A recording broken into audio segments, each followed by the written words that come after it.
I asked for 100 likes for the previous video, and boy did you guys deliver.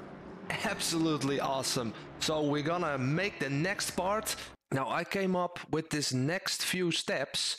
We're gonna use some partners. We're gonna use different sliders together to get the car to behave to our liking. And it will be applicable to you, it will be applicable to me, and to all the cars basically. So don't skip ahead, because you really will miss important details. I really put a lot of effort into this. I was watching multiple setups on all these different cars, and they all apply to every single one of them. Let's go. Now make sure you watch the first part so you get a proper understanding for this part as well, and that I will link in the description. Now I want to use the BMW as an example. To summarize, on the previous part we did the ride height, changed the ride height to our liking. Now I put this on my liking, and the bump stop ranges we played around with. This will be the first step, and the second step, first step the ride height, second step bump stop ranges. Now in the previous video I totally forgot to mention that we need obviously have the proper tire windows when we're driving. So if we don't have the proper tire windows, the setup changes will not be super accurate. So make sure you have them heated up, and then they should be like 26.8, 0.7, 0.9, something like this, together between 70 and 100 degrees. And you can use the brake ducts to change that. Putting them on 1 is absolutely too low. A lot of times I'm playing around with 3, 4, and if it's really hot, then I will push them open. But you're gonna have to test it for yourself. Very track dependent, very temperature dependent, maybe even car dependent. Now we get into step number 3. Getting more pace out of the car will probably be your main priority at this point. After you change the ride height, after you change the pump stop ranges, if you're ready for the next step, then we should decrease the brake bias.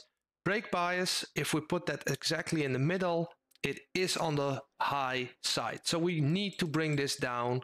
And what this basically now does is it will create rotation under braking. The lower we go, the more aggressive the cars will be when we're hitting the brakes, but also when we're releasing the brakes. And hitting the brakes maybe not be that of an issue, but when we're in long, fast bends, this gets really sensitive, and it's really skill dependent as well. But I have a secret with this brake bias, which we can use to get away with. If you are not really the pro driver as you think you were, we can change another value to not make it that sensitive. And that secret is the bump setting. Now I'm not an absolute guru on dampers, but I really feel that increasing the bump a little bit can really make that entry a little bit forgiving again. So you need to go on to test that out, how this can help you. So yeah, using the brake bias and the front bump, that more rotation. And if it's too much of a rotation when you're in a fast corner, you could increase the bump. That will be step number 3. Step number 4 is the wheel rates. The wheel rates on the low end will be beneficial. If you have a car, you feel like it's oversteering a lot in mid corner, on exit, all those things, then you could just increase this one click, and it can make a massive difference. So on every time the car moves, we're braking, we're hitting the throttle, we're steering into the corner.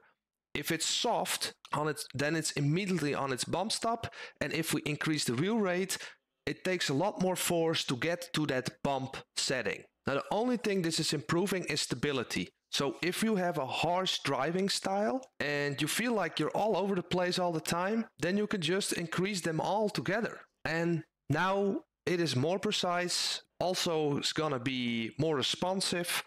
but you will lose the overall pace. Now, that is not a lot, I have to admit, but if you put them lower, then there is more pace. So making your car setup overall a bit easier, you could increase these ones all together. High wheel rates on the front creates understeer. High wheel rates on the rear will create oversteer. So I'm gonna show how this can work. These two go together as well. So let's say this one should be on 80. This was our first scenario. We increase this one. Now we decrease this one with it.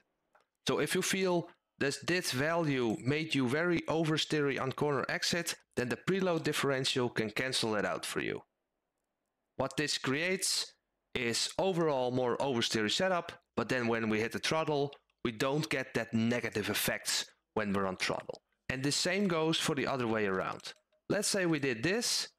Now you can say maybe in a Ferrari or something, yeah, this really feels good. Now I'm really, yeah, but now I'm on throttle and now it's understeering like crazy. Now, then you can use the preload differential, increase that to gain that rotation back on exit. That's basically how I would use the wheel rate and the preload differential altogether.